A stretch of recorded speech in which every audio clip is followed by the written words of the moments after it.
ചേർപ്പ് ഉപജില്ലാ Subroto Mukherjee cup football ടൂർണമെന്റിൽ ഇരട്ട കിരീട നേട്ടവുമായി Cherpu CNN boys higher secondary school.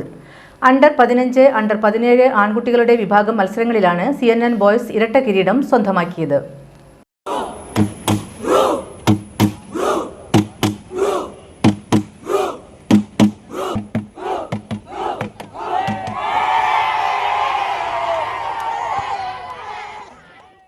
Thalur Deepthi higher secondary school ഗ്രൗണ്ടിൽ അത്യന്തം ആവേശകരമായിരുന്നു ഫൈനൽ പോരാട്ടം.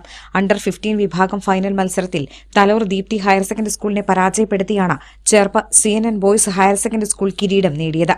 അണ്ടർ 17 വിഭാഗം ഫൈനൽ മത്സരത്തിൽ കുറുമ്പിലാവ് സ്വാമി ബോധാനന്ദ ഹയർ സെക്കൻഡറി സ്കൂളിനെ കീഴടക്കി CNN ബോയ്സ് സ്കൂൾ രണ്ടാം കിരീടവും സ്വന്തമാക്കി. ഇതോടെ ഈ വർഷത്തെ ചേർപ്പ് ഉപജില്ലാ സുബ്രതോ മുഖർജി കപ്പ് ഫുട്ബോൾ ടൂർണമെന്റിൽ ആൺകുട്ടികളുടെ ഇരുവിഭാഗം മത്സരങ്ങളിലും Cherpu CNN boys higher secondary school നേടിയത് അഭിമാന വിജയമാണ്. അണ്ടർ 15 വിഭാഗത്തിൽ ആൺകുട്ടികളുടെ മത്സരത്തിൽ തലൂർ ദീപ്തി ഹയർ സെക്കൻഡറി സ്കൂളും അണ്ടർ 17 വിഭാഗത്തിൽ കുറുമ്പിലാവ് സ്വാമി ബോധാനന്ദ ഹയർ സെക്കൻഡറി സ്കൂളും റണ്ണറപ്പായി. ആനന്ദ് ബാബു ആയിരുന്നു Cherpu CNN boys higher secondary school ടീമിന്റെ പരിശീലകൻ.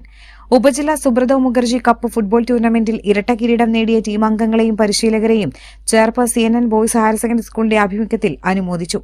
സ്കൂൾ മാനേജ്മെന്റ്, അധ്യാപകർ, PTA ഭാരവാഹികൾ, രക്ഷിതാക്കൾ, കായിക പ്രേമികൾ എന്നിവർ ചേർന്നാണ് അനുമോദനം നൽകിയത്.